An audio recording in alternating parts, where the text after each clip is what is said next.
Hola amigos, ¿cómo andan? Aquí con un poquito de gripe, pero vamos a darle a todas sus opiniones y a todas sus preguntas como habíamos quedado y como son los sábados. Vamos. Accepted. Connected. All systems operational. System activated. Carlos Salazar pregunta si creo que ya pasó la mejor versión de Peñaranda. Es muy difícil, Carlos. Yo no me atrevo a hacer ese examen o ese ejercicio de futurología. Lo que a mí sí me queda claro es que es muy complicado que un jugador que ya ha pasado esa primera juventud en el fútbol profesional pueda, y que la ha pasado como fue el caso de Peñaranda, ¿no? Alejado de la alta competencia y con elecciones de vida con las cuales yo no pienso discutir, porque cada uno de nosotros somos libres de hacer lo que queremos, pero sí me deja la sensación de que esa mejor versión va a ser muy difícil de encontrarla nuevamente. No obstante, porque no se puede ser extremista, o por lo menos así lo creo, mi sensación es que Peñaranda, si se enfoca, va a ser un futbolista muy importante para el Deportivo Táchira. ¿Cuánto le va a llevar? ¿Cuándo va a aparecer ese jugador? Imposible preverlo. Pero si él viene enfocado y si él viene con la cabeza puesta en el fútbol, puede ser un futbolista importantísimo por esas condiciones, por ese uno contra uno, por esa gambeta larga, por ese picar al espacio. Pero va a depender de él. Todo lo que hablemos nosotros quedará simplemente en anécdota. Johnny Rodríguez 535 me pregunta cuál partido de la Vinotinto me hizo sufrir, y él dice que personalmente el partido contra Chile en la Copa América 2011. Uy, a ver, desde el punto de vista de seguidor, de hincha, siempre traigo a colación ese partido entre los Estados Unidos en la Copa América 93. No lo puedo olvidar. Aunque bueno, después el sufrimiento se terminó o se transformó en algo más cercano al júbilo, ¿no? Te diría también que como seguidor en la eliminatoria camino a Francia 98, el partido frente a Argentina, que dirigía Rafa Santana, se empieza ganando 1-0 con un gol de Giovanni Savarese.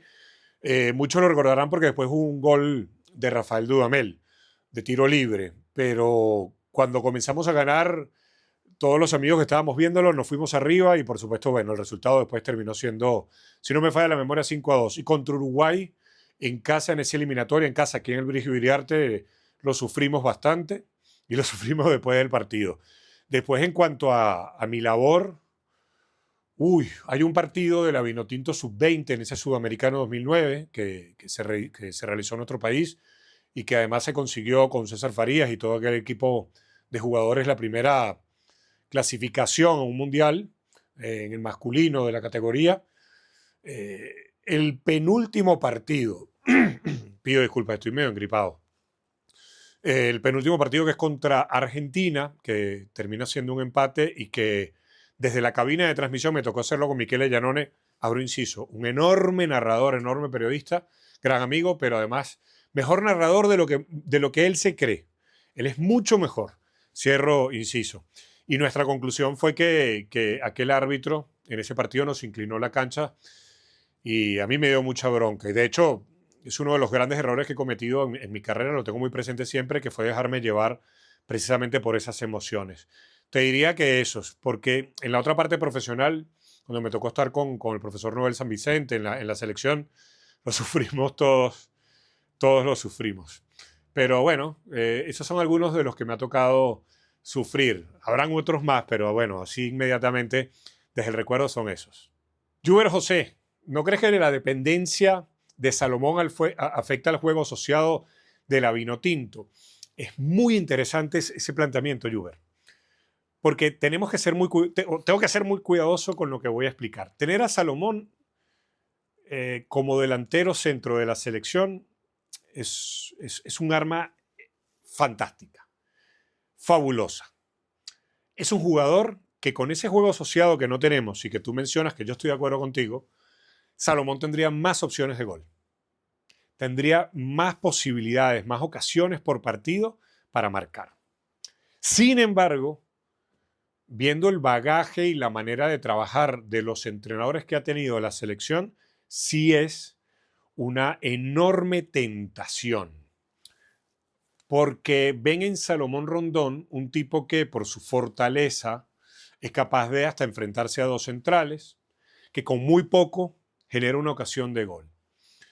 Entonces, lo que habría que preguntarse no es si Salomón hubiese rendido más, que yo estoy seguro que sí, en equipos con mayor protagonismo, hubiera hecho más goles, sino por qué los técnicos de la selección han preferido un fútbol más directo y menos asociado.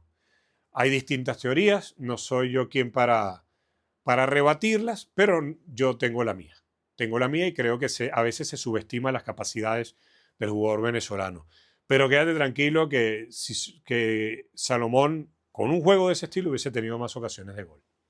Óscar E. Castro R. me pregunta, en un equipo chico, ¿cuál es la mejor posición para contratar un crack?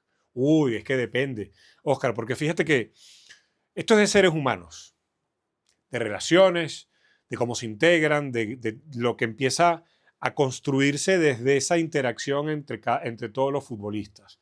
Entonces yo no creo que haya una posición clave, ¿no? Si a mí me preguntas, yo siempre soy, o trato de observar por recomendación de gente que sabe mucho de esto y que han compartido su conocimiento conmigo, quiénes son los mediocampistas. Eso para mí es fundamental. Pero es que cuando hablamos de un equipo chico, ¿a qué quieres hacer? Porque hay mucho equipo chico que se anima y le va bien. Hay mucho equipo que no se anima y le va bien. Hay mucho equipo que intenta tener un juego asociado y no le va bien. O lo contrario. O hay equipos pequeños que tratan de ser contragolpeadores y no tienen con qué. Y aquí está el kit de la cuestión. No tienen con qué. Todo depende de los futbolistas con que tengas. Con que cuentes, perdón. Diseñar un equipo tiene que ver mucho con la observación. En estos días escuchaba a Noel Gallagher hablando, Noel Gallagher, el guitarrista y compositor de los temas de Oasis, probablemente uno de los compositores más importantes de los últimos 40, 50 años, decir, bueno, es que la diferencia del City con el United es que al City lo maneja gente de fútbol, lo manejan, me refiero a todo lo que tiene que ver con la parte futbolística. Después, obviamente, hay un ingreso de capital importantísimo. Mientras que en el United lo maneja gente de negocios. Entonces, ¿qué es ser gente de fútbol? Entender eso que te acabo de mencionar. No es traer un delantero por traerlo porque en otro equipo hizo 25 goles o 30, sino determinar si ese jugador puede no solamente rendir, porque rendir es una palabra muy limitante, puede acoplarse a lo que queremos construir como equipo. Yo creo que ahí está la clave.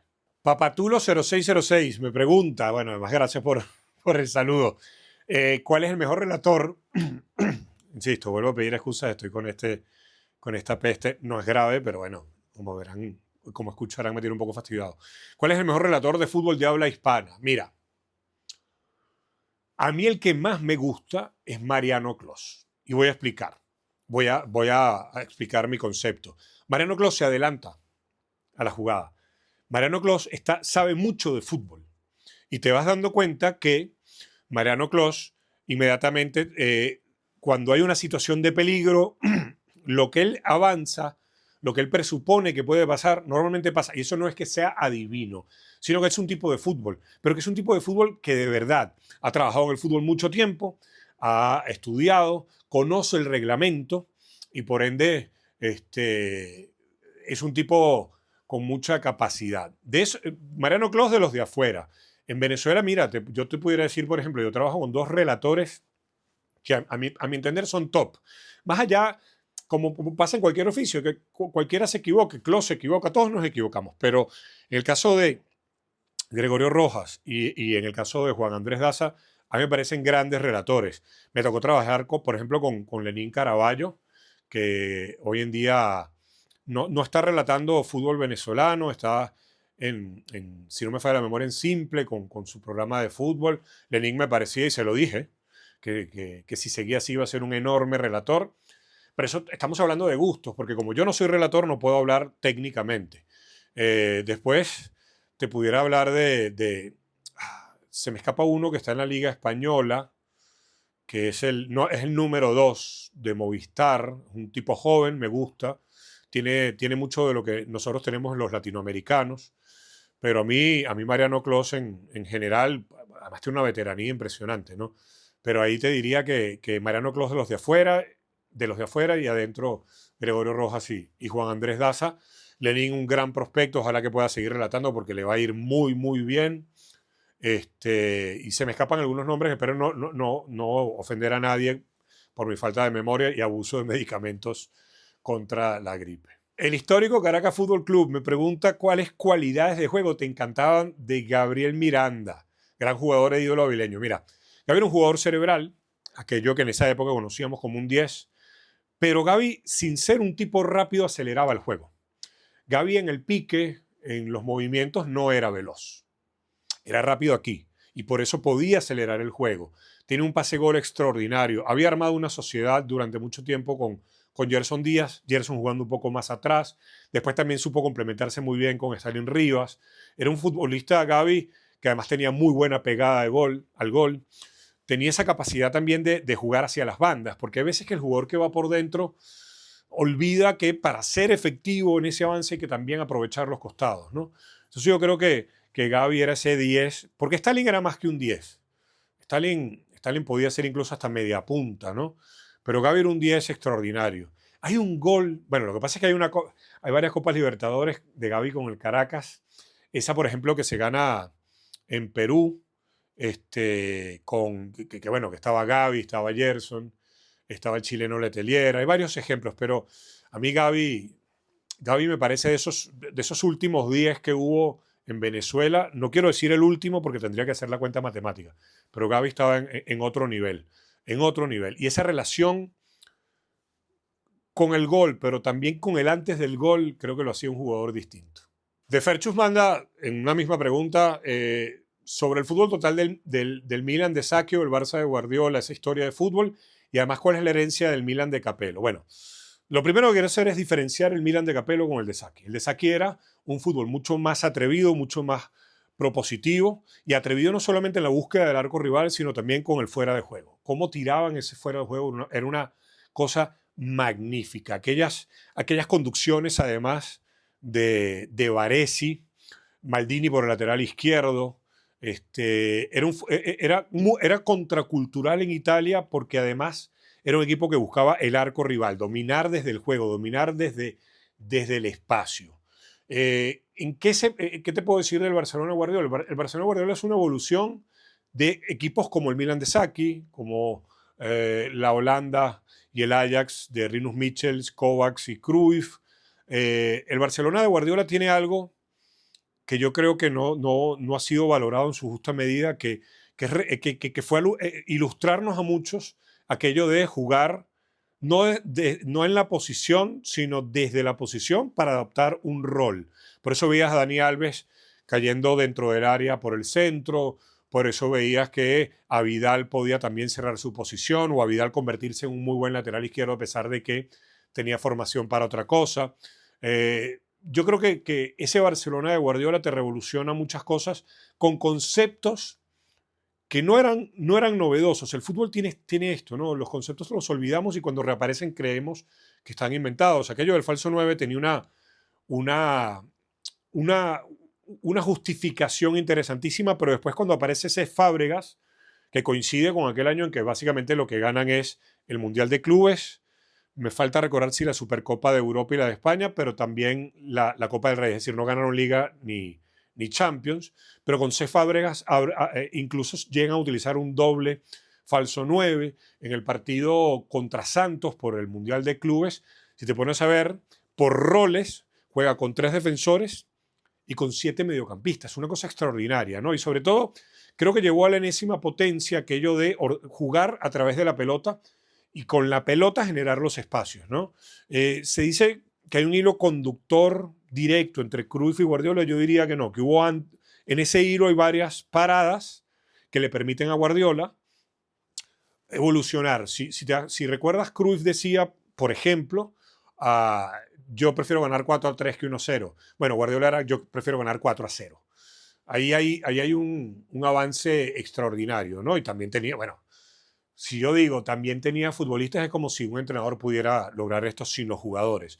Pero se atrevió a muchas cosas, le salieron muy bien, nos hizo recordar una cantidad de conceptos que parecían olvidados, como por ejemplo el fútbol es un todo, no hay ataque ni defensa, sino lo que hay es un todo, hay una recuperación de la pelota tras pérdida, cómo hacerla, en qué zonas hacerla. Por ejemplo, agarrar a Mascherano y decirle, usted no va a jugar aquí de mediocampista, va a jugar de defensor central. ¿Por qué?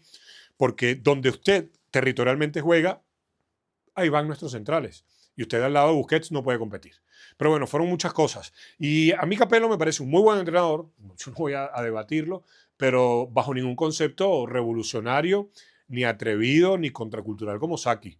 Su Milan ganó, además Capello ha ganado en todos lados, ¿no? Salvo con la selección inglesa, pues es una labor casi imposible. Pero Capello no tuvo esa característica de Sacchi de ser más atrevido. Sacchi era un enfermo del fútbol y Sacchi se va del fútbol porque está muy desgastado. Capello es un muy buen entrenador del tipo italiano, aunque a mi gusto en esa época a mí me gustaba mucho más Marcello Lippi, me parecía un entrenador más atrevido. Pero Capello era de esos entrenadores que cuando le llegaba un jugador talentoso, si no se pegaba a la banda o si no hacía una cantidad de cosas contra natura de ese futbolista, Capello se lo sacaba de encima.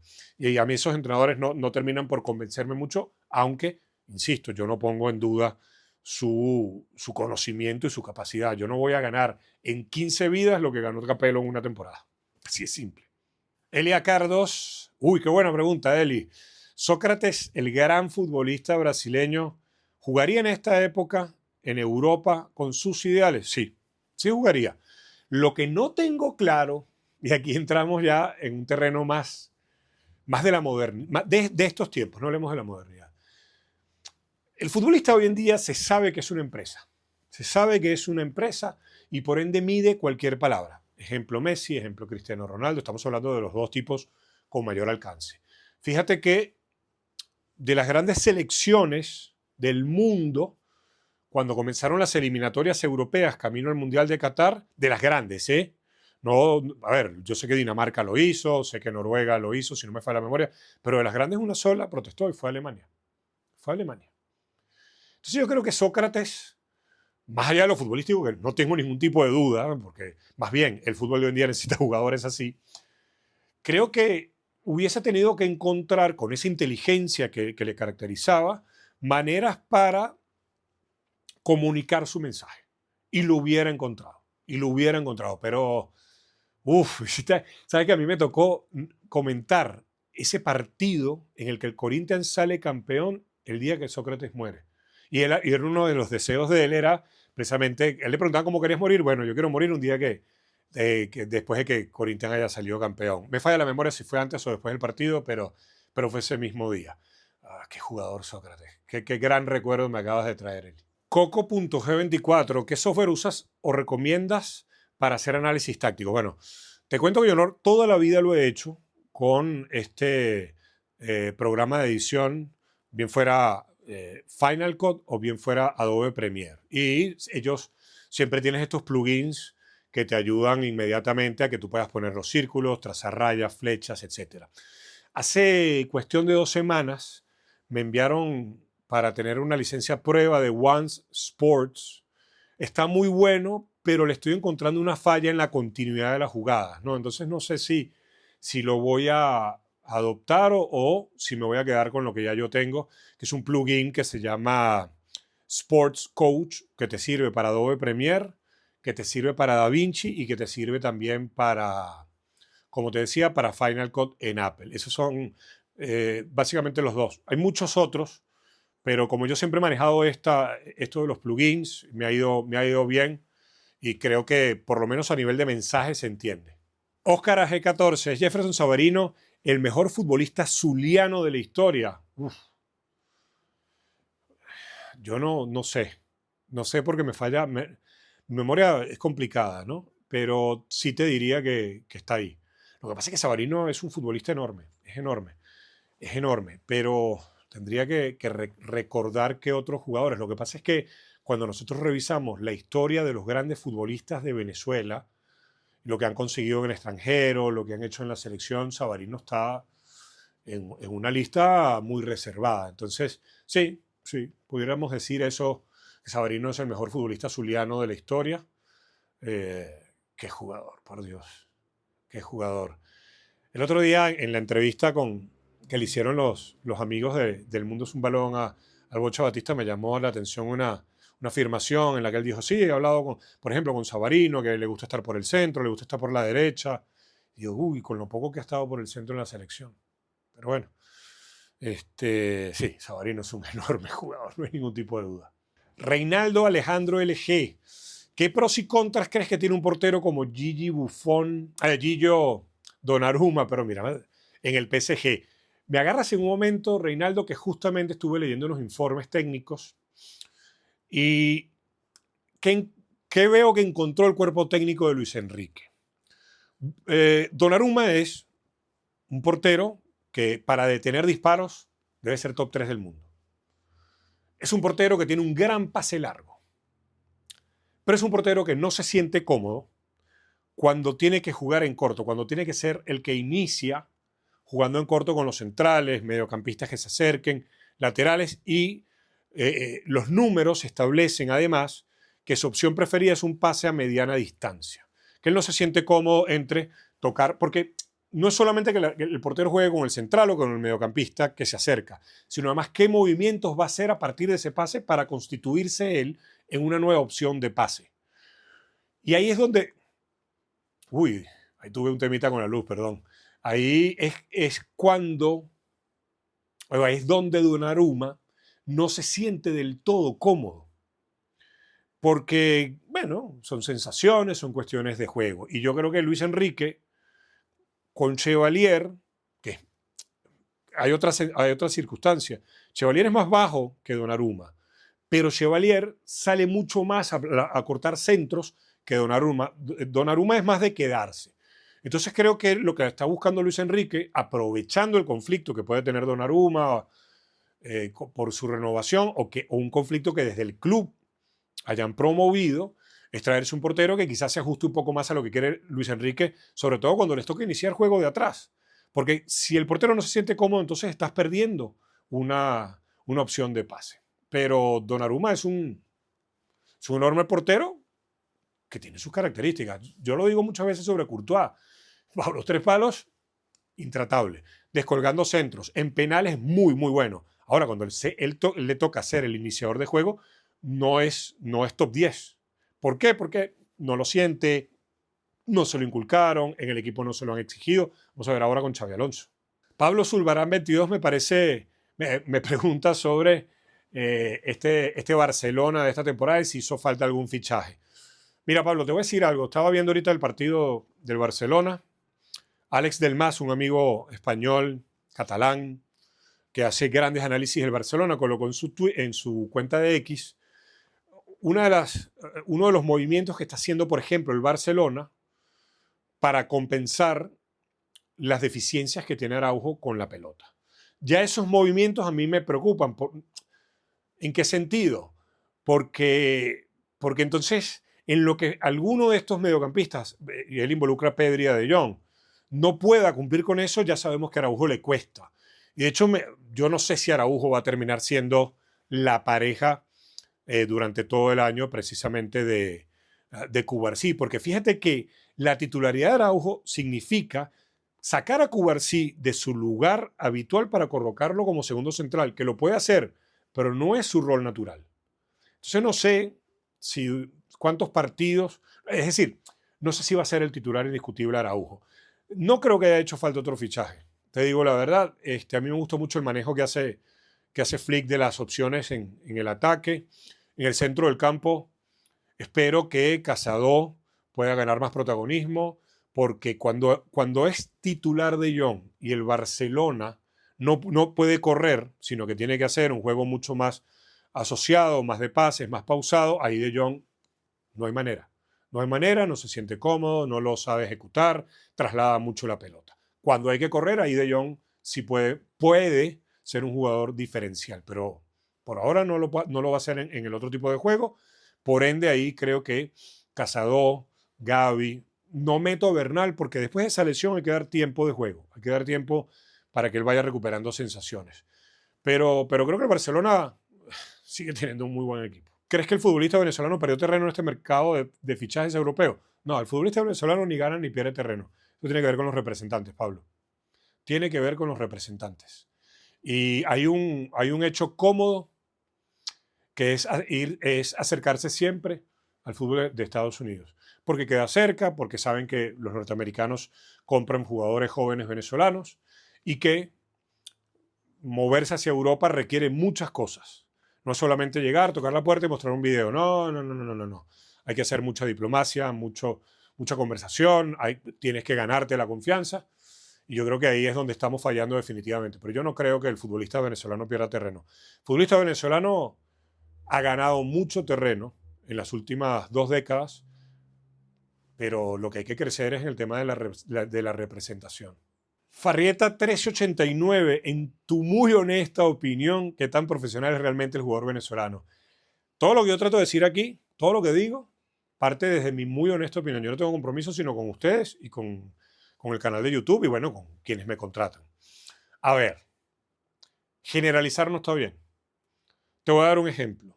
Hay muestras de futbolistas venezolanos que no han sido profesionales en su vida y está bien, esa es su elección, ¿eh? Pero compáralo con Yangel Herrera, compáralo con Cristian Cáceres Jr., compáralo con Tomás Rincón, compáralo con Salomón Rondón, compáralo con lo que está haciendo John Aramburu. Entonces generalizar no podemos, compararlo con la carrera que tuvo Roberto Rosales en Europa. Entonces, cada caso requiere una observación particular. Esto es como en la vida, ¿no? Yo sí creo que en profesionalismo el futbolista venezolano ha crecido mucho, pero le falta mucho. Y aquí hablo de generalidades. Por ejemplo, el futbolista más profesional del mundo, o sea, que está en las mejores ligas y destaca, entrena, pongamos, en el club, más allá del entrenamiento, y después tiene entrenadores personales, tiene nutricionistas y entrenadores personales que los ayudan a cuidar el cuerpo, a que si va a hacer gimnasio, ese gimnasio vaya de la mano con lo que es él como jugador. Nutricionista, cuidarse, salir cuando se puede salir, en las vacaciones también hacer un entrenamiento, etc. Claro que van a seguir existiendo en todas partes del mundo jugadores que con lo mínimo les alcanza por lo menos para estar en cierto nivel. Pero hay otros que sí se han dedicado a su carrera. Y en Venezuela, te insisto, acabo de mencionarte varios, pudiera mencionarte otros más. Entonces, yo creo que la generalización de que el futbolista profesional venezolano, el futbolista venezolano es muy o poco profesional, es eso, invoca a equivocarnos. Yo creo que cada caso es un mundo. Juruyé 03, nuestra geografía caribeña determinó nuestras pasiones deportivas por mucho tiempo. Sí, sí, nuestras pasiones sí, no lo dudo, pero no tanto por caribeño. A ver, ¿por qué el béisbol termina siendo el primer deporte o el deporte más seguido o el deporte que caló más fuerte en Venezuela? Por un tema de quienes vinieron a montar empresas, me refiero a nivel de extranjeros. Y si aquella concesión petrolera, en vez de dársela a la empresa norteamericana, se hubiesen dado a British Petroleum, quizás hubiésemos tenido un fútbol más organizado de lo que tuvimos durante muchos años. Pero que no olvidemos que aquí se jugó fútbol también a finales del siglo XIX. Entonces, sí, puede que lo caribeño pueda, pero yo también creo que con el béisbol, al desarrollarse profesionalmente de otra manera, se encontró una salida. En los campos petroleros había también esa posibilidad de jugar béisbol. Entonces, yo creo que son muchos factores, no solamente lo caribeño, creo yo. Eduardo Tarán, esta es una pregunta interesante porque habla de la identidad y que pareciera que solamente los equipos que juegan desde el arquero con balón corto tienen identidad y que los entrenadores que salen con balón largo se dice que no trabaja. ¿Por qué? No, yo no. A ver, Eduardo, yo nunca he dicho eso. Por ejemplo, ¿qué te pudiera decir? A ver, veamos a nivel venezolano. Dos equipos muy diferentes. La Vinotinto de Richard Páez y la Vinotinto de César Farías. Equipos con identidades distintas. Y no se puede decir que ninguno de los dos trabajaba mejor, peor, menos o más. La identidad no te la da eso. La identidad de tu equipo te la dan los jugadores que tú tienes. Por ejemplo, vamos a poner al Barcelona. Venimos de responder una pregunta del Barcelona. Perfecto. Imagínate que este equipo del Barcelona, con un solo centroatacante caracterizado por remates de cabeza, se dedicara a lanzar centros todo el tiempo. Entonces, ¿qué pudiéramos decir? Que está yendo en contra de la identidad del equipo. Eso es la identidad. La identidad no es salir de atrás jugando en corto. Se puede constituir en la identidad del equipo, pero solamente porque los jugadores de los que dispones tienen esas capacidades. Pero a mí, por ejemplo, el Cholo Simeone, que dirige el Atlético de Madrid, que es un equipo que no es precisamente la bandera de un fútbol más asociado, con más cambios de ritmo, con mayor tenencia de la pelota. El que diga que el Atlético de Madrid no tiene identidad es porque no quiere verlo. Y el que diga que el Cholo Simeone no trabaja es porque no quiere verlo.